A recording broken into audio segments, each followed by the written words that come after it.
నుంచి ఎలక్షన్లో ప్రచారం చేసి తిరుగుతూ ఉన్నాను. నేను అబ్జర్వేషన్ ఏంటంటే ఈ ప్రాంతంలో ముఖ్యంగా కాంగ్రెస్ పార్టీ పార్లమెంట్ అభ్యర్థి రేపు కూడా జీవన్ రెడ్డి గారు దాదాపుగా 2004 నుంచి ఈ ప్రాంత ప్రజలకు షుగర్ ఫ్యాక్టరీ తిరిగిస్తానని వాగ్దానం చేస్తూ వస్తూ ఉన్నాయి. 2004లో కూడా ఆయన ప్రభుత్వంలో ఉన్నాడు, ఎమ్మెల్యేగా ఉన్నాడు, క్యాబినెట్లో కూడా ఉన్నాడు. ఆయన 10 సంవత్సరాలు కాంగ్రెస్ పార్టీ ప్రభుత్వం 2014 వరకు ఉంది. షుగర్ ఫ్యాక్టరీ ఓపెన్ చేస్తానని చెప్పేసి అప్పటి ప్రభుత్వం ఇచ్చిన వాగ్దానం మేరకు ఆ 10 సంవత్సరాల్లో కమిటీలు వేసి కాలయాపన చేసిన తప్ప షుగర్ ఫ్యాక్టరీ గురించి పట్టించుకున్నాను నేను. ఆ రోజుల్లో నేను కూడా ఎమ్మెల్యే, నేను బాన్స్వాడ ఎమ్మెల్యే, నేను కూడా మన మెంబర్ కమిటీలో. కమిటీ చైర్మన్ రత్నాకరరావు గారు మంత్రి గారు, దానిలో ఎమ్మెల్యేగా జీవన్ రెడ్డి గారు మెంబర్, హౌస్ కమిటీ మెంబర్. తూతు మంత్రంలాగా కమిటీ నిర్వహించడం, పోస్ట్పోన్ చేయడం తప్ప సమస్య ఏంటంటే ప్రైవేట్ వ్యక్తుల నుంచి తీసుకొని ప్రభుత్వమే నడిపిస్తుందనే ఒక వాగ్దానం మేరకు మరి చర్చ జరిగింది. మాకు చివరిలో ఇచ్చే రిపోర్ట్ ఏంటంటే 5 ఏళ్లకు ప్రభుత్వం తీసుకున్న అయిపోయే పరిస్థితి లేదు, ప్రైవేట్ వాళ్ళకి ఇచ్చి దాన్ని కొనసాగిస్తామని చెప్పేసి మాట్లాడడం జరిగింది. ఆ తర్వాత టీఆర్ఎస్ పార్టీ హయాంలో నేను కూడా ఎమ్మెల్యేను, మరి అప్పుడు ఉన్న ప్రభుత్వం కూడా వచ్చిన ప్రభుత్వం కేసీఆర్ గారు కూడా ప్రభుత్వం దాన్ని రివైవ్ చేసుకుంటూ నేను కూడా దాన్ని కొనసాగిస్తామని చెప్పాను. ప్రభుత్వం దాన్ని నడిపిస్తామని చెప్పాను. ఆ వాగ్దానం మేము చేస్తాం. ఆ తర్వాత కమిటీ వేసిన వారు కమిటీ వేసిన తర్వాత పోచారం శ్రీనివాసరెడ్డి గారి యొక్క నాయకత్వంలో కేసీఆర్ గారి యొక్క ఆదేశంతో మరి కోఆపరేటివ్ షుగర్ ఫ్యాక్టరీస్ మహారాష్ట్రలో చాలా సక్సెస్ఫుల్గా నడుస్తున్నాయి కాబట్టి అది స్టడీ చేసామని పంపడం జరిగింది. మమ్మల్ని షుగర్ ఫ్యాక్టరీ పరిధిలో ఉన్నటువంటి గ్రామాల శాసనసభ్యులను, తర్వాత రైతాంగాన్ని 3-4 బస్సులలో మరి శరద్ పవార్ గారి కాన్సెన్సీ, ఇతర కాన్సెన్సీలు ఎక్కడైతే ప్రైవేట్ షుగర్ ఫ్యాక్టరీ నడుస్తున్నాయో ఆ ప్రాంతాలకు వెళ్ళి మేము స్టడీ చేసి వచ్చి రిపోర్ట్ సబ్మిట్ చేయడం జరిగింది. సబ్మిట్ చేసిన తర్వాత కేసీఆర్ ఒక ప్రకటన చేస్తున్నారు. షుగర్ ఫ్యాక్టరీని ప్రైవేట్ వాళ్ళ నుంచి తీసుకొని మరి గవర్నమెంట్ 400 కోట్లైనా 500 కోట్లైనా ఖర్చు పెట్టి దాన్ని ఇన్వైట్ చేసి రైతులు ఒక కోఆపరేటివ్ సొసైటీగా పెట్టుకుంటే ఆ సొసైటీని అప్పగిస్తా ఫ్రీగా చెప్పేవారు. దానికి రైతులు ముందుకు రాలేదు, ఉంది. మళ్ళీ ఆ కార్యక్రమాన్ని ఈ కాంగ్రెస్ పార్టీ నాయకులు గత ఎన్నికల ముందు మళ్ళీ వాగ్దానం అయింది. దీన్ని ప్రైవేటైజేషన్ తీసుకొచ్చి గవర్నమెంట్ కొనసాగిస్తుందని చెప్పేసి, అంటే దాదాపుగా 20 సంవత్సరాల నుంచి షుగర్ ఫ్యాక్టరీలో రాజకీయాలు చేస్తూ ఓట్లు జరుపుకునే ప్రయత్నం చేస్తుంది తప్ప ఈ విషయంలో చిత్తశుద్ధి లేనటువంటి జీవన్ రెడ్డి గారు మొన్న అసెంబ్లీ ఎలక్షన్లో ఓడిపోయిన తర్వాత శ్రీరామబాబు మంత్రి గారిని తాను ఇద్దరు వెళ్ళి ముత్యంపేట షుగర్ ఫ్యాక్టరీ చుట్టూ ప్రదర్శనలు ఎదుర్కొన్నారు. కారణం ఏంటంటే మళ్ళీ పార్లమెంట్ ఎలక్షన్ కాబట్టి ఈ ఎలక్షన్లో ఓట్లు దండుకోవడానికి. నేను మనవి చేస్తున్నా, మీరు ఇచ్చిన వాగ్దానం గత అసెంబ్లీ ఎన్నికల్లో ఓడిపోయాచ్చు, కానీ ప్రభుత్వం వచ్చింది కాబట్టి చేయాల్సిన బాధ్యత ఉంది, చేయాల్సిందే. దాన్ని పార్లమెంట్ ఎలక్షన్ గుడిపెట్టడానికి వెళ్ళలేదు. అదే కాబట్టి ఇంకో విషయం ఏంటంటే జీవన్ రెడ్డి గారు అబద్ధాలు కొడితే అంతకంటే డబుల్ అబద్ధాలు కోరు బీజేపీ పార్లమెంట్ అభ్యర్థి. గత 5 ఏళ్ల క్రితం పసుపు తెస్తా, షుగర్ ఫ్యాక్టరీ ఓపెన్ చేస్తా, నా సొంత ఓపెన్ చేస్తా, 5 రోజుల్లో పసుపు తెస్తాను నమ్మకం ప్రజల్ని నట్టేటప్పుడు వ్యక్తి ధర్మపురాన్ని 5 ఏళ్ళు గడుస్తున్నా పసుపు లేదు, పాడలేదు. ఈ ఇద్దరు కూడా జనాన్ని మోసం చేసుకుంటూ రాజకీయాలు గడుపుతారు తప్ప చిత్తశుద్ధి లేకపోతే ఇద్దరు వ్యక్తులు. నేను ఒకటే క్వశ్చన్ చేస్తాను, మీరిద్దరు కూడా మరి మీరు చేసే కార్యక్రమం ఏంటంటే ప్రజలకు తెలియాలనుకున్నారు, మీరు ప్రజలు కళ్ళు మూసుకొని అనుకున్నారు, మీరు మీ ఇద్దరు కూడా పార్లమెంట్ ఎలక్షన్లో కాంగ్రెస్ పార్టీ ఓట్లు బీజేపీకి, అసెంబ్లీ ఎన్నికల్లో బీజేపీ ఓట్లు కాంగ్రెస్ పార్టీకి వేయిస్తూ ఒకరికొకరు అలగ్నం చేసుకుంటున్నారు, అనుకుంటున్నారు, అలైపాలి చేసుకుంటున్నారు. ఇవందరూ తెలుసు. ఒకరేమో మతతత్వవాది, ఇంకోడేమో సెక్యులర్వాది చెప్పుకుంటున్నారు. ఇద్దరు కూడా నకిలీవాదులు. ప్రజలకు తెలియజేస్తున్నాయి అందరికీ. జగిత్యాల మరియు కోరుట్ల జిల్లా ఉన్నటువంటి రైతాంగాన్ని కానీ ప్రజలు కానీ నేను మనవి చేస్తున్నాను. ఇలా బీఆర్ఎస్ పార్టీ అభ్యర్థిగా నేను మీ ముందుకు వచ్చినాను. బీఆర్ఎస్ పార్టీ గత 10 సంవత్సరాలు కేసీఆర్ నాయకత్వంలో సక్సెస్ఫుల్గా అవుతున్నారు. వచ్చిన వారు మరి ఏం చెప్పినా పని చేసిన ఆయన, ప్రజలకు ఏది ఇస్తానో పని ఇచ్చిన ఆయన. ఇవాళ అలవిగా ఉన్నటువంటి వాగ్దానాలు చేసి రేవంత్ రెడ్డి అనే ప్రదేశ్ కాంగ్రెస్ అధ్యక్షులు ఉన్నవారు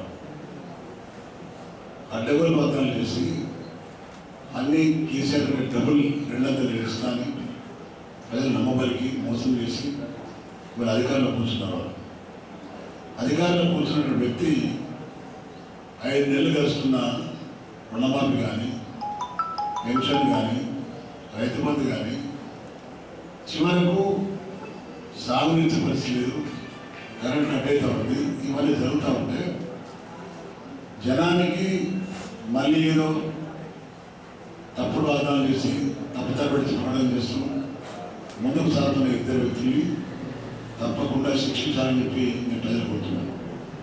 ఇవాళ ఒక ప్రకటన చూసా, దాని ప్రకటన వారి ఇచ్చిన వాగ్దానం ఏంటంటే ఈ ప్రాంతం నుంచి మన తెలంగాణ ప్రాంతం నుంచి వేలాది మంది, లక్షలాది మంది యువకులు ఉద్యోగార్థుల భాగంగా గాలి పాటలు పట్టింది. కొన్ని వేల మంది నకిలీజన్ల బాడిన పడి చాలామంది విజిట్గా వెళ్ళి ఎంప్లాయ్మెంట్ లేక, ఆరోగ్యం పాడైపోయి హాస్పిటల్లో ఉంటే ఖర్చులు లేక చాలామంది చనిపోయిన సందర్భాలు. చాలామందిని ఆదుకున్నటువంటి వ్యక్తి మా జాతీయ అధ్యక్షురాలు, మాజీ ఎంపీ ప్లస్ ఎమ్మెల్సీ మా కలవకుంట కవితమ్మ గారు. ఈ బీజేపీ గవర్నమెంట్ సెంటర్లో ఉన్న ఒక్క పని చేయలేదు, ఏ ఒక్కరిని ఆదుకోలేదు. అరవింద్ ఇచ్చిన వాగ్దానం ఏంటంటే గల్ఫ్ పాలసీ తీసుకొస్తా, నేను ఈ సెంట్రల్ గవర్నమెంట్ యొక్క ఇష్యూ, గల్ఫ్ పాలసీ తీసుకొస్తా, నా ఇంట్లో కాల్ సెంటర్ పెడతా, నేను ఎవరికి ఏ ఇబ్బంది ఉన్నా మా కాల్ సెంటర్కి ఫోన్ చేయండి, నేను తీరుస్తాను చెప్పింది. కాల్ సెంటర్ లేదు, పోవలేదు. మరి ఇప్పుడు ఏమంటుండే మరి పాటించు, నేను గల్ఫ్ పాలసీ కానీ, షుగర్ ఫ్యాక్టరీ కానీ ఇది మాకు సంబంధం లేదు, స్టేట్ గవర్నమెంట్ సంబంధం చెప్తున్నాడు. కొంచెమన్నా అర్థం చేసుకోవాలా, గల్ఫ్ సమస్య అవుతుందో ఇది నేషన్ సమస్య కాదు, ఇంటర్నేషనల్ సమస్య. ఒక దేశానికి మరో దేశం సంబంధించిన విషయం. ఆ దేశం వెళ్ళిన మన భారతీయ వ్యక్తులు పడుతున్న కష్టాలు, సమస్యలు పరిష్కారం చేయాలనుకుంటే విదేశాంగ శాఖ అనేది ఉంటుంది. ఆ విదేశాంగ శాఖతోని మరి వాళ్ళు చర్చించి పరిష్కారం చేయాల్సిన అవసరం ఉంది. అది నాకు సంబంధం లేదు అనే మాట మాట్లాడుతూ తప్పుని ప్రయత్నం చేస్తున్నాడు. గతంలో ఎటు నాకు వచ్చింది, మరి ఎప్పుడు తప్పించుకున్న ప్రయత్నం చేస్తున్నారు ఆడగారు ప్రజలు. ఇవన్నీ ఎట్లుండగా ఇవాళ నేను మనవి చేస్తున్నాను. వాళ్ళు అంటారు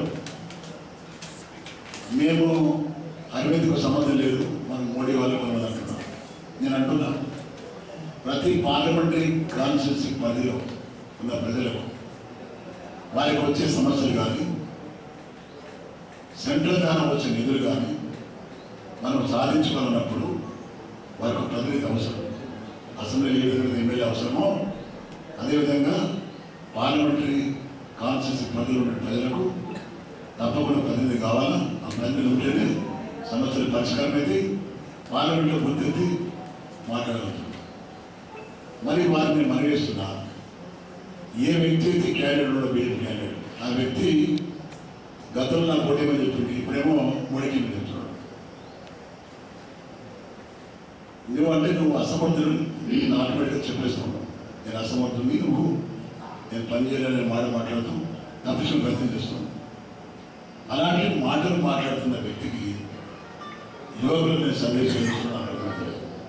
ధర్మపురి అనే వ్యక్తి యువకులకు ఏం సందేశం ఇస్తున్నా అర్థమవుతుంది. నాకు ప్రజలను తప్పుదారి పట్టించి ప్రకటన చేసి 3 దాటుకుని 5 ఏళ్ళు ఎంపీగా పనిచేసి ఒక్క వాగ్దానం నెరవేర్చకుండా మళ్ళీ తప్పించుకొని నాకు కాదు మోడీకి తెచ్చుకున్నాడు అంటే దాని అర్థం ఏంటంటే ధర్మపురి అనే వ్యక్తి అసమర్థుడు, పనికిమాలినోడు, ప్రజలు సేవ వ్యక్తి కాదు అనే విధంగా డైరెక్ట్లీ అండ్ ఇండైరెక్ట్లీ ఆయన తెలుపుకుంటాడు.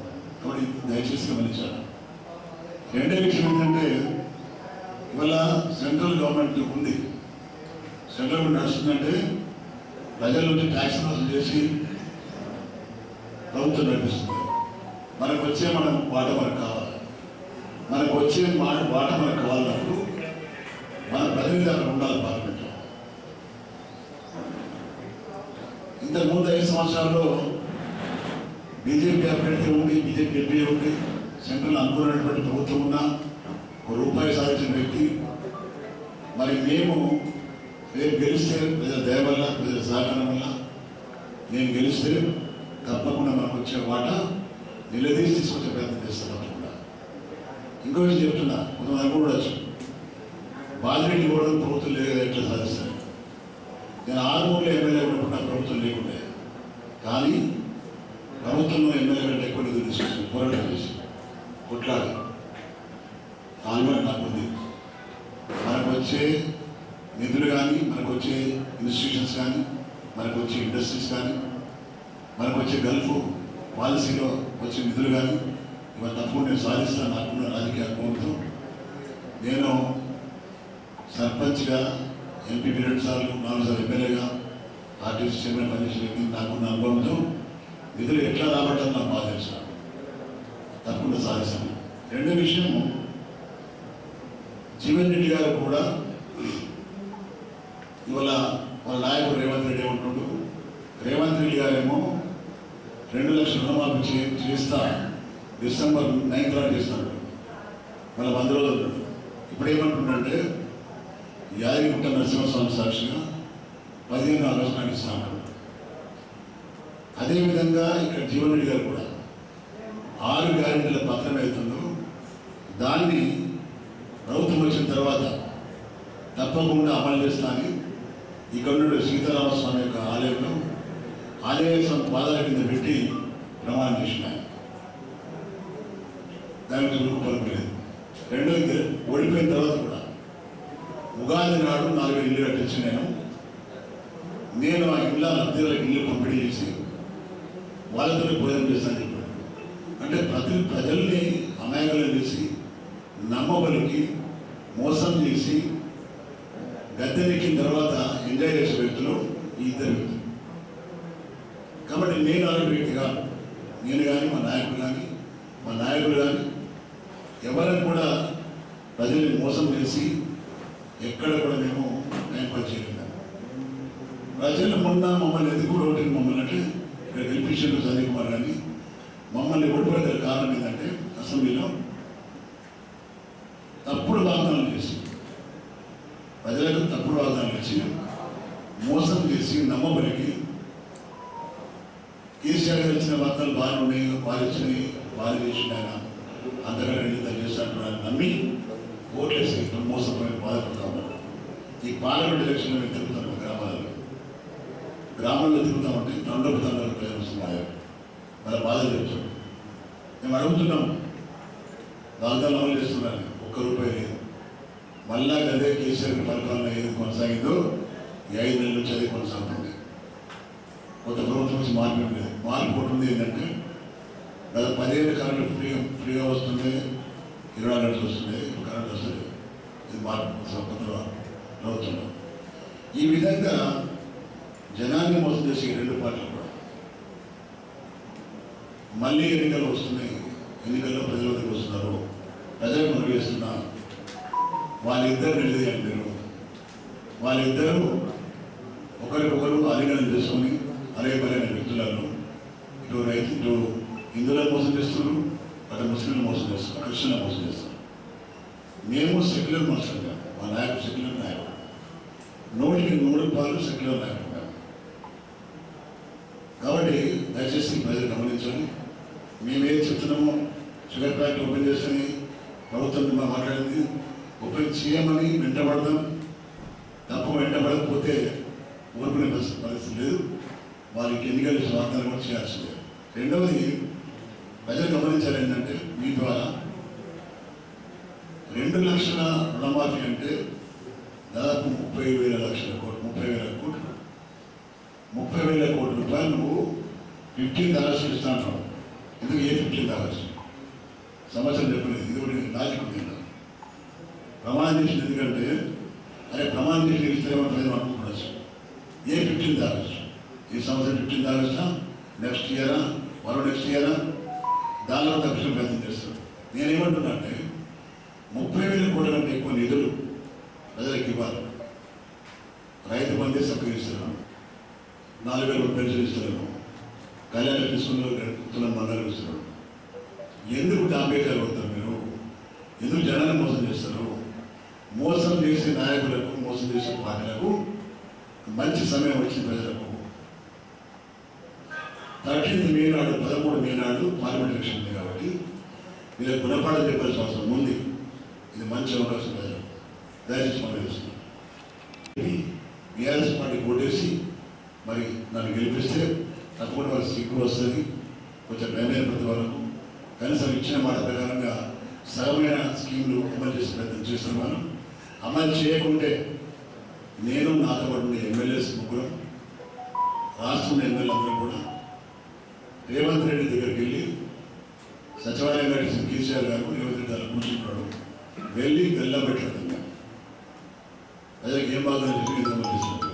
ఆ అధికారం నాకు ప్రజలు ఇవ్వాలమ్మా. ప్రజల అధికారం నాకు ఇస్తే తప్పకుండా మా ఎమ్మెల్యేస్, మీకు తెలిసిన ఎంపీలను కలిసి వెళ్ళి తప్పకుండా వాళ్ళకి పోరాటం చేస్తాం. తప్పకుండా సాధిస్తాం కూడా మీకు తెలియజేస్తున్నాం. ప్రజలు కూడా మంచి గుణపాఠం నేర్పడం లేదు.